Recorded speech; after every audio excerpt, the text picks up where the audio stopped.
Hello everyone, welcome back to the channel. In today's video, we are going to talk and learn about how to create custom actions just like the out-of-the-box data operations to do some complex actions. So though like we have like a lot of extensive set of data operations, if I add an action and go to my just type in compose, so I will get these data operations where I can convert I can use any formulas to convert or transform the data, but still somewhere we hit the roadblock where we want to have our own transformation of the data. So for that we are going to create one custom action using custom connectors in today's video. So I encountered one of the scenario where I want to transform or change my file from base 64 to byte array because I have to call one another API and that accepts only byte array. So I have to find out a way to transform the data base 64 into the byte array, and then again in the response when I get it, so I used to get it in the binary again, so I need to in the byte array again I need to convert back that to base 64 so that I can create a new file. So that sort of scenarios can be handled by using simple custom connectors, so that I am going to talk about today. So I'll just close this test flow and we'll directly go back to our custom connectors, and I will start writing one custom connector from blank, and we will say, let's say, file advanced operations. In this custom connector we are going to have two operations. One is convert base 64 into byte array, and then convert byte array into base 64. So I'll just name that as file advanced operations, and I will name that as host as home, as we don't need to call any API, just a custom action. Whatever input we are getting from the previous step, we are going to transform that input. I'll go to security, and over here no authentication is required, it's just a custom action. And now we are going to create one operation, give an operation ID to it and a summary to my action. So I'll just say base 64 to byte array. And you may be thinking that we already have this sort of operation into our Power Automate, so I'll just show you what we have, what we convert. So I'll just go to my any test of the flow,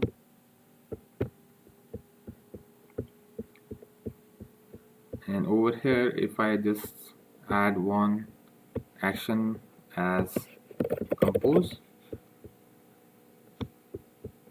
and in this if I go to formulas, then I can search for formula, which, so you can see I have this base 64 which returns the base 64 representation of the input string, base 64 to binary, base 64 to string, decode base 64, but there is no direct formula to convert my base 64 into byte array, because many of the APIs which you are going to consume uh, on-premise or online one may take input string as an byte array. So for that we are going to write this entire custom action. So I am going to use the same action over here, base 64 to byte array into operation ID, because we have to, when we are going to write the script, then we have to make a comparison between this name so that we can pick the right operation. So once you do that, we have to go import from sample, and over here I'll just simply do a one dummy call, let's say https home, and in the body we are going to expect, let's say, body as input which we are getting from the previous step. So it could be the base 64 string. So it's just for creating the parameters or the payload parameter. So I'll just do an import, and you would see like I got a payload as body over here, so that which we can pass. So now in the next step when we go to code, there comes the actual fun, where we are going to write our custom code over here to capture or to grab the input from the whatever we are passing in the body as payload, and then transform that input to create or to generate the byte array. So by default, Scriptbase by default uses number of namespaces, which also includes system.text. So we are going to take help of that namespace and directly calling the function to grab the string and to break the string into the byte array. So if I go to my Visual Studio Code, I have written this code. So this is my script, which is extending Scriptbase class, and over here execute async is the default operation or default function which we calls in the script base, and this has to be there for doing this operation. So right now you see, like, I have this start context operation id. So operation id, whatever operation id we created in our previous step, it will compare to that name and it will do that operation. So we are reading the string async and we are waiting for this call to execute. Then we are parsing the JSON and extracting the content out of my that payload which we wrote earlier, and converting that payload using, or the string using, system.text encoding get bytes. So we got the bytes array over here, and in the response we are creating a JSON again, and that JSON would be having byte array and the entire this byte array value, and then it will return it. So this is the operation which we are going to do right now with this single operation. And if I scroll down, you can see there is a byte array to base 64. So we are going to create one more operation which will convert the byte array to base 64 string, so that we can again convert the received byte array into base 64, which can be in turn used to create files either in SharePoint, OneDrive, wherever you want. So these are two operations which we are going to perform. So I'm just going to copy this and I'm going to enable my code, and I'll select like which operation I wish to bind it to. So I wish to bind it to this operation right now, and over here pasting the code.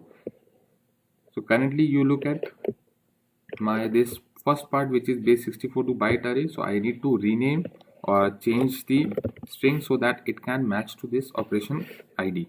So I'll just say base 64 to byte array. So now this will go into this if block and will execute it. And for later one, we are going to create one more operation so that it can go into the this different blocks. So I'll again change this to, and we are going to use this name for creation of the second operation. So right now we are good, and we can go to the next step, or create connector. So I just clicked on create connector. It will take a while. It will validate the custom code which we entered and then creates a connector. So it has created the connector, and now we can test it. So we can directly go to the test tab and we'll create a new connection. So as we haven't used any authentication, so it directly created this connector. And over here we can pass on a string just to check like whether we are getting byte array out of it or not. This is a test string, and do a test operation. So it passed success, and now you can see I got this byte array of this input string, and we are good. So this first operation of converting our string to byte array we have done successfully, and I'll just create one more operation. I'll go back to definition, I'll create new action, and in this new action we are going to do the other way around, the byte array to base 64, and we'll use the same operation ID and import from sample, same steps, and in this URL we are going to add now a unique URL because it will not take the same URL which we used for the previous connector. So I'll just say bytes, and in the body again we have to specify body input as payload, and so that it can create a body variable. So we got it.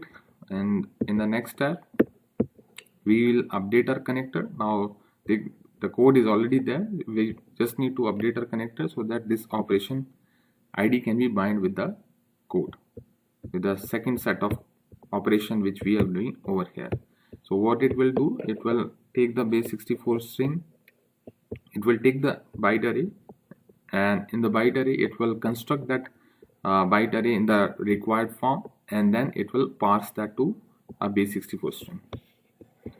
So whatever custom operation which you wish to do which cannot be achieved with the default data operations within the Power Automate, you can go for this way where you can do transformation on the input which you are getting and can respond with a custom output.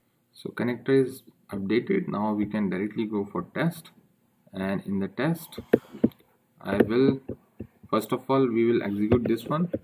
So I'll just say hello world base 64 to byte array, so that I can get my byte array as an output for it. So just executing this operation, and it is successful, and we got this base 64 string as an output, and this in turn can be created to generate a file, but right now it's just a hard-coded random array of bytes we added, so that's why it's giving us a small string. So we are good by generating these two operations. Now we can start using these custom actions into our actual flow, and I'll create one instant cloud flow so that we can see in real time how it actually changes the file. And I'll name this as a byte array from file, and we'll quickly get a file from OneDrive. So I'll just say get a file from, we can do that from SharePoint as well, but we will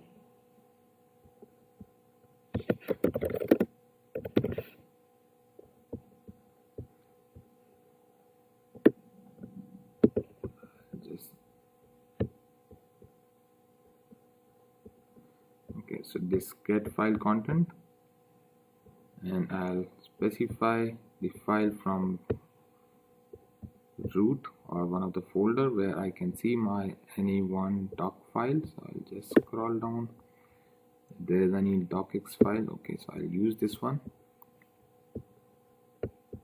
And once I get the content, in the next step I will search for my custom action, and that custom action was byte array from base 64.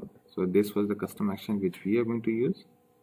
No, not this one. So we have to convert the base 64 to byte array, so we have to use a different action. I'll just delete it, and its action name which we are going to do is, I'll just once again verify, so it's base 64 to byte array, and we'll add that action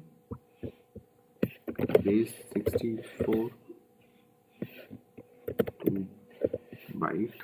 So this is the action which the custom action which we created, and this will take input as a parameter as body, and in body we are going to tie that up with the content of the file,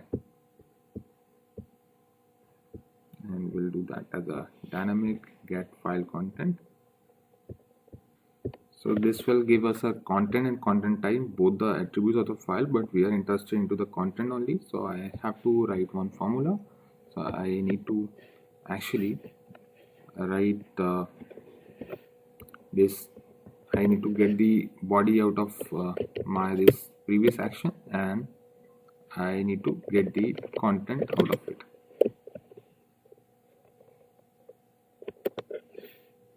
So this one we are going to paste into our area,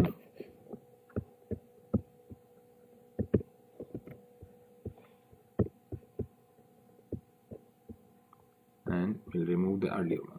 So this will give us the content actually, and which will be given as a part of my base 64 as an input to my base 64 action. So I'll just save it and test it quickly so that we can see if we are getting any byte array out of it or not.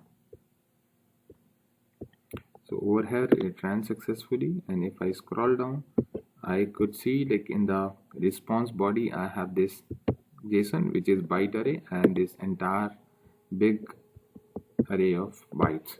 So this is how, with the use of this custom action, I converted my base64 string to byte array. And the same way you can copy this entire string into notepad and extract only this byte array out of it, and you can use in turn to create or to generate the base64 out of it again. So what we are going to do, we are going to parse it using parse JSON.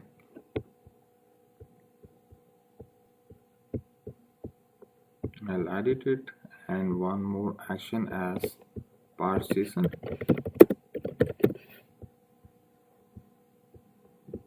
And in this we are going to pass the input of my previous step. So I'll just do a dynamic body, and body out of our output of our previous step, and we are going to generate that from sample, and sample is the schema which we copied, and it will generate it like this. And in the next step we are going to only read the byte array attribute and pass it to our custom connector again, which is our byte array to base64, byte array to base64.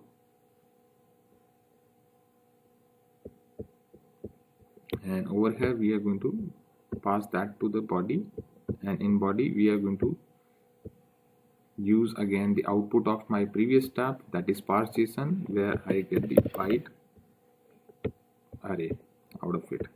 So that we are going to do, and I'll just save it and run it just to see that we are able to parse it properly and the input which is being provided is a proper or not. We'll test it for once. So in parse JSON, if I go there, I could see, so the output is still a body of this byte array. So that means like the input which we are passing is not a correct input to my this custom. So I'll just check like what input is being passed over here. So you see like the input is going as body is null because we weren't able to parse it properly. So I'll just edit it, and so what we have done wrongly is the output of this is having an attribute as body, so we have to use a function just to extract the body out of it. So I'm just clicking on it, and we'll just use one function, and in that function I'll just copy this so that I can paste the internal function output with the actual variable, and over here I'll just say I need just body attribute out of it, and when I say add, and I'll just save it. Now it should get me this byte array directly out of it, and that byte array we are going to pass to this next section of byte array to base64. So now we are going to test it again and minimize it. So right now it passed successfully. If I click on it, the input which is getting is the byte array, and the output which we are getting out of it is base64 string. I can actually copy this entire string, and I can go to Google just to make sure that whatever base64 we are getting is correct or not. So I'll just go to base64 to file and paste our copied string. So it's not copied fully, string is not copied. I'll just copy it again and paste it over here, remove the extra double quotes which we are getting out of it, and remove the initial attribute name so that it's a valid base64. And if I decode it, so it will give me a preview of this my actual decoded base64.